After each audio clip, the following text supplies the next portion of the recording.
things happened today. Ran personal best ET a mile an hour ever, and I got my workout in for the week.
Happened today.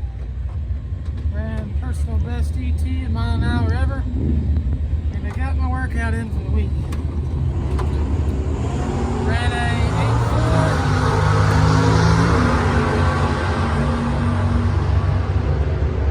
8.4 at 167. Checked the tune and everything. Everything looked good. Added a little bit more boost to it, and took a little bit of timing out of it. Got back in the staging lanes and noticed that the alternator belt was just exploded. It just ripped itself probably somewhere around 1,000 feet or something. I'll check the log and see. But then we had to wait for like 30 minutes so that we could just finally get out of the lines and push the car all the way across the staging lanes, through the pits, and all the way back here just so we could charge it. Drive it 5 feet in the trailer. It's awesome. Got the car back here at the house. Checking it over after last night. Threw the alternator belt. Didn't really throw it. It just ended up shredding. About 25 seconds into the run, so it was somewhere, down the either return road or right there whenever you're going through the shutdown. It ended up ripping the belt completely off. So, no belt. This turbo feed line was dangerously close to the belt. I just now zip tied it up here to keep it away. It's possible that was scrubbing on it. I hope that's what it was. This is pretty much all that's left of the belt. It was straight around underneath there on the catch pan. It was, you can see, I don't know if you can see down there. See a couple marks right down there wherever it was slapping the catch pan. I'm going to throw a new belt on there, and I think I'm gonna order like 2 more. Make sure I have those on hand in case I need them. But I'm going to wager that AN line was scrubbing on the back side of the belt, and that might have caused it. Because the second you get anything frayed on it, it's just gonna throw the whole thing off. So hopefully that's it. Throw a new belt on there. Where's it at? Got a new belt. They actually had one in stock at Napa. That's funny, they never do. But I'll have to get, I think, maybe 2 more of these. And hopefully it'll stay on. And here, after this last weekend, running the valves, making sure the lash is still where it's supposed to be. Pulled the first valve cover on the driver's side. Everything looks good. I think one of the exhaust valves was a little bit, or exhaust rockers was a little bit loose by about 1,000th or so I tightened that back up a little bit. But all the others seem to be good. looking everything over. The only thing I need to try and figure out is how to keep that belt from shredding, slipping off, whatever. So I think what I'll have to do is make another pass, and if it stays on, keep an eye on it. It might have been that that oil feed line scrubbing it right there, but you know, we'll have to get it out there and try it again and see what happens. But we'll keep a spare two, honestly. Here's the data log from the first pass on Friday. It was a 138 60 foot. 330 is a 3.83. Eighth was a 5.8, and finished out the quarter at 9.027 and 155. First off here, you can see this purple line. That's when the button is released, whenever it dips down. So the launch was at, let's see, launched at 6 psi at, let's see, at 39.75, almost 4,000 RPM. And you can see it really just stays around 4,000 until out here where it starts finally picking up some RPM.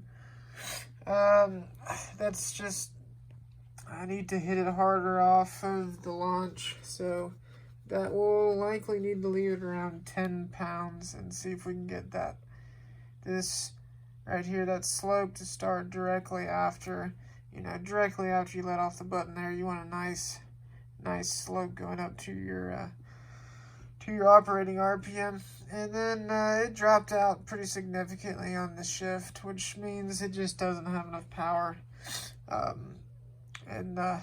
the second gear shift. Let's see here.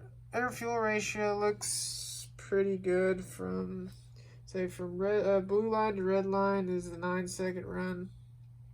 This spike is because it touches the rev limiter and you get that raw fuel and air mixture in there. It reads it as extremely lean, whenever it's not exhaust fumes. It's just raw fuel and air. And then finishing out at the end, it was, let's see here, 6,500 RPM, which is really low. I can finish out at about 7,500 RPM, so there's plenty of power to be had. But it only ever made 16 pounds of boost, which it's, nice and steady. 16 pounds all the way through, which is not bad for a 9.0 pass with a not so great launch. So, 138 is not so good for that car. But that was the first run there. Remove all this, pull up the second run.